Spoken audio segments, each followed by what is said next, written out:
సూర్యోస్మి. సూర్య కుటుంబ సభ్యులందరికీ సూర్యనారాయణ అనుగ్రహ కృపాకటాక్ష సిద్ధిరస్తు. నేను మీ విక్రమాదిత్య. సన్ స్పిరిచువల్ సొసైటీ ఛానల్కి స్వాగతం. ఈరోజు April 11th world Parkinson's day. అంటే మనకి ఎయిడ్స్ గురించి ఒకరోజు, మాతృదినోత్సవం, పితృదినోత్సవం, ఇలా కొన్ని మంచికరమైనటువంటి రోజులని సెలబ్రేట్ చేసుకుంటాం. తద్వారా అవేర్నెస్, ఇవి అవేర్నెస్ కోసం. మాతృదినోత్సవం అంటే ఆ రోజు శుభాకాంక్షలు, అందరికీ మాతృదినోత్సవ శుభాకాంక్షలు, తల్లులందరికీ మాతృదినోత్సవ శుభాకాంక్షలు మాటలతో వచనాలతో చెప్తే సరిపోతుందా? కాదు కదా. తల్లికి మనం ఇవ్వవలసినటువంటి గౌరవం, తల్లికి మనం చూపించాల్సినటువంటి ప్రేమ, ఆప్యాయత, ఎదుగుతున్న వాళ్ళకి మనం చేయూతనివ్వటమే ఆ ఒక రోజుని వాళ్ళ కోసం ప్రత్యేకంగా కేటాయించి మనం మాట్లాడుకుంటాం. ఈరోజు మనం ఈ పార్కిన్సన్స్ అనే వ్యాధి గురించి, నేను కేబీఆర్ పార్క్ దగ్గర చూశాను, అవేర్నెస్ని తీసుకురావడం కోసం డాక్టర్లు శతవిధాల ప్రయత్నాలు చేస్తున్నారు. అసలు ఈ పార్కిన్సన్స్ కంపవాతము అని మనకి ఆయుర్వేద వైద్యంలో మాట్లాడుతూ ఉంటారు. వణుకుడు వ్యాధి. ఈ విపరీతమైనటువంటి బలహీనత, నరాల బలహీనత వల్ల, అంటే బ్రెయిన్లో ఏవో న్యూరాన్లు, ఎలక్ట్రాన్లు, ప్రోటాన్లు కదలికలలో వచ్చేటువంటి మార్పులతో కంపనం, వాతము, అంటే ఇది వాత సంబంధమైనటువంటి వ్యాధి. మనకి పక్షవాతము, గుండెపోటు, ఇలాంటివి కూడా వాత సంబంధమైనటువంటి రోగాలు.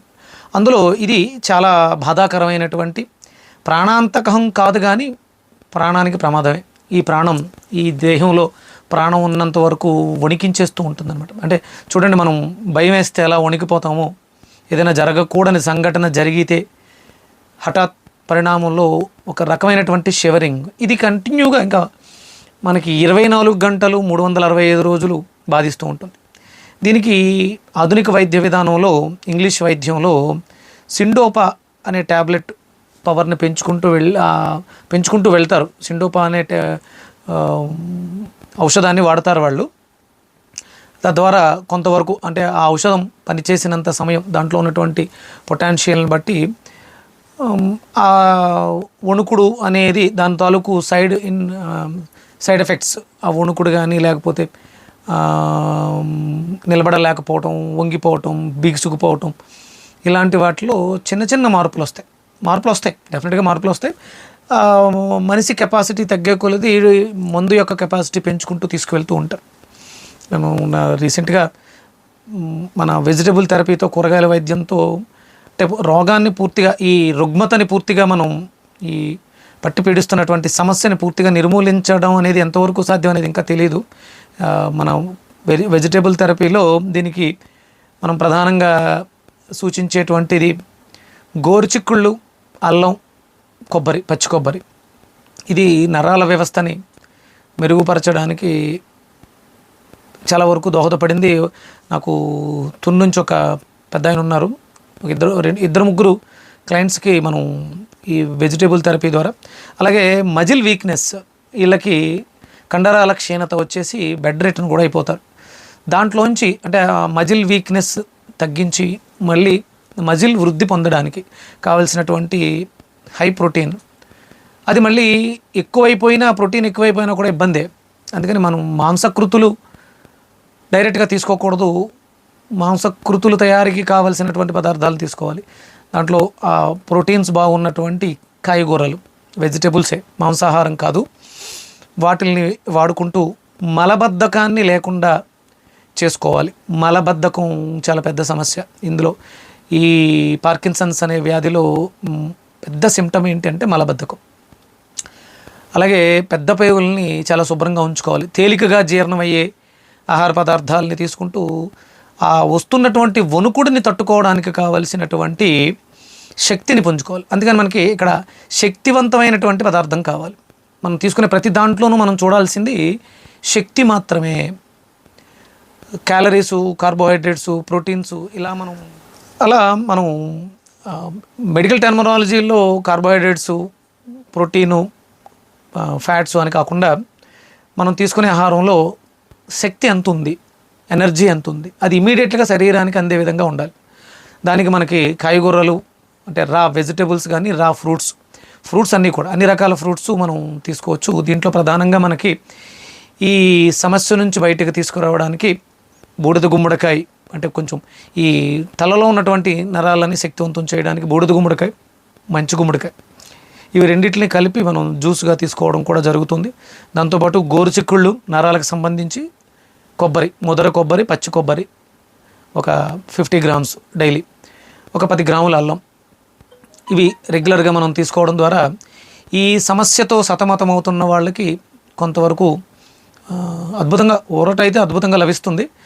మల విసర్జన విషయంలోనే జాగ్రత్త తీసుకోవాలి, మలబద్ధకం లేకుండా చూసుకోవాలి. మనం తీసుకుంటున్న దాంట్లో కంపల్సరీ అంటే ఫైబర్ కంటెంట్ ఎందుకు ఉండాలంటే మనం విసర్జన ఏదైతే మలద్వారం ద్వారా విసర్జన ఉన్నదో అది చాలా బాగుండాలి, స్మూత్గా ఉండాలి, ఈజీగా ఉండాలి. డైలీ కంపల్సరీ ఉదయం సాయంత్రం మల విసర్జన అయ్యేలా చూసుకోవాలి.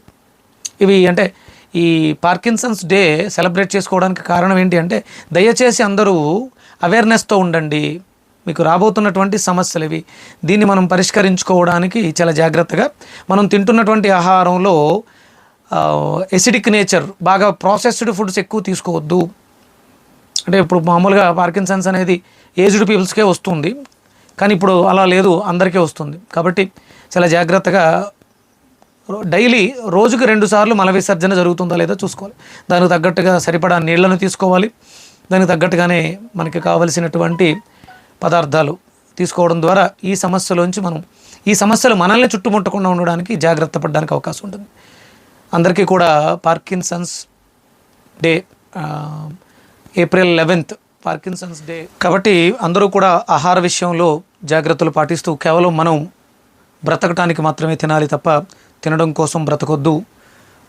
విచ్చలవిడిగా మాంసాహారాల్ని, ప్రోటీన్ అధికంగా ఉన్నటువంటి పదార్థాలని, హై ప్రోటీన్ లేకపోతే బి కాంప్లెక్స్ ఎక్కువగా ఉందని, B12 బాగా పుష్కలంగా ఉందని మాంసాహారాన్ని ఎక్కువగా తినేయడం వల్ల పెద్ద పేగుల్లో వచ్చేటువంటి ఇబ్బందుల వల్ల మీరు ఈ సమస్యని పొందే అవకాశం ఉంటుంది. పార్కిన్సన్స్ అనే వ్యాధి రావడానికి చాలా రకాల కారణాలు ఉన్నాయి. అది అంటే ఒక మనిషికి పేషెన్సీ లేకపోవడం, సహనం లేకపోవడం, ఊగుతూ ఉంటారు. అంటే మనం ఇక్కడ ఊగుతున్నామంటే ఏంటో ఊగుడు, లేకపోతే ఏంది ఆవేశం అని చెప్పేసి అంటారు. ఇదే దీన్ని మనం అర్థం చేసుకుని విపరీతమైనటువంటి కోపం, తన కోపమే తన శత్రువు. కాబట్టి కోపాన్ని తగ్గించుకోండి, ఆహారం విషయంలో జాగ్రత్తలు తీసుకోండి, అందరితోటి ప్రేమగా నవ్వుతూ సంతోషంగా ఉండండి. విద్వేషాలకు పోయి కోప్పడితే లేకపోతే ఏదైనా చేసేయాలని భావిస్తే మన కోపం మనల్ని నాశనం చేసేస్తుంది. అందుకని ఎవరికి ఇలాంటి దౌర్భాగ్యం రాకూడదు. ఇలాంటి సమస్యలు పార్కిన్సన్స్ లేకపోతే పెరాలసిస్ ఇలాంటి సమస్యలు రాకుండా జాగ్రత్త పడాలి. ముందుగా అందరికీ ఈ పార్కిన్సన్స్ డే రోజు పార్కిన్సన్స్ రాకుండా ఉండడానికి అవేర్నెస్ కలగజేయటమే నా ముఖ్య ఉద్దేశం. దీని మీద రీసెర్చ్ జరుగుతోంది. మనకి వేదాలు ఏం చెప్తున్నాయో కూడా అధ్యయనం జరుగుతోంది. వేదం ద్వారా ఈ సమస్యకి శాశ్వత పరిష్కారం కోసం డాక్టర్లు కూడా, సైంటిస్టులు కూడా అహర్నిశలు ప్రయత్నం చేస్తున్నారు. కానీ మన హిందూ ధర్మశాస్త్రంలో, వేదంలో దీనికి అద్భుతమైనటువంటి మార్గం సూచించబడి ఉంది. దానికి ఔషధ రూపంలో మనకి దూలగొండి చూర్ణాన్ని తీసుకుంటారు. ఇది సిండోపా లాగా పనిచేస్తుంది. సిండోపా ట్యాబ్లెట్ ఎలాగైతే పనిచేస్తుంది అలాగే పనిచేస్తుంది.